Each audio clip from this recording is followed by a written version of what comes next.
Every company loves to talk about innovation, right? But how many of them actually have a real plan for it? So often, it's just treated like you're hoping to catch lightning in a bottle. Well, in this explainer, we're going to break down how you can stop just waiting for inspiration to strike and actually start building a system where great ideas are the natural, everyday outcome. So let's start with this question, because it probably feels a little too familiar. Why do so many great ideas just die inside of companies? You see a problem, you come up with a brilliant solution, you pitch it, and then nothing. It just vanishes. Look, that's not an accident. It's a symptom of a company's culture. This slide just nails the core problem. On the left, you've got what most companies do. They wish for innovation. They're just waiting around for some flash of brilliance from a lone genius. But on the right, you have a much, much more powerful approach. You engineer it. This is about building a repeatable process, a system where ideas are captured, tested, and grown by the whole team. It's a huge shift from just hoping to actually building. So how do we start engineering this culture? Well, it all begins with our first pillar, empowering and trusting your team. And that means you have to fight that urge to keep all the big ideas locked away in the executive suite or in some siloed R&D department. Because here's the truth. The best ideas really can come from anyone. I mean, think about it. The person on the front lines dealing with customers day in and day out, they have a perspective that a senior vice president is probably never going to see.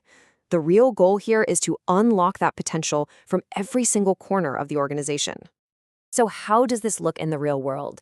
It really breaks down into 3 key steps. First, you have to decentralize where the ideas come from. This could be anything from an internal Shark Tank style event to a simple digital suggestion box that leadership actually pays attention to. Second, you have to officially set aside idea time, like Google's famous 20% time, which gives people the permission and the mental space to explore.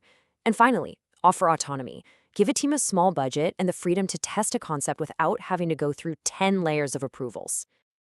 All right, pillar 2. Now this one is huge because it tackles the single biggest killer of new ideas, the fear of failure. It's simple. If trying something new and getting it wrong means you get punished, people will just stop trying new things, period.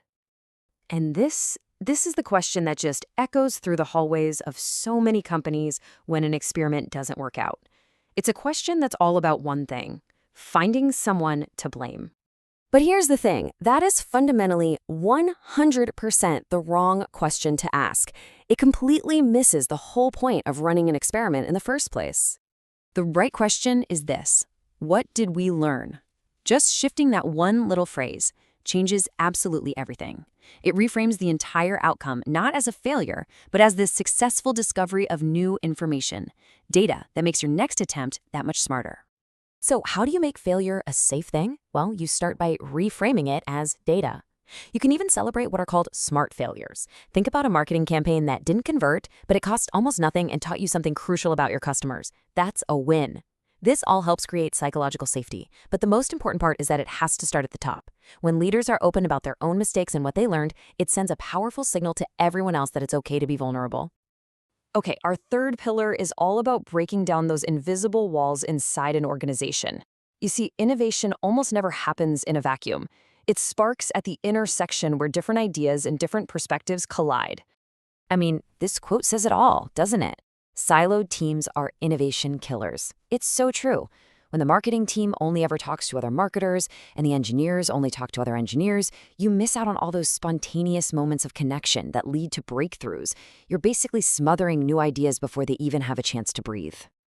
So what's the fix? There are a few really practical strategies. You can design physical or even virtual spaces, like a shared kitchen or a fun Slack channel, that just encourage people from different teams to talk informally. You can rotate talent.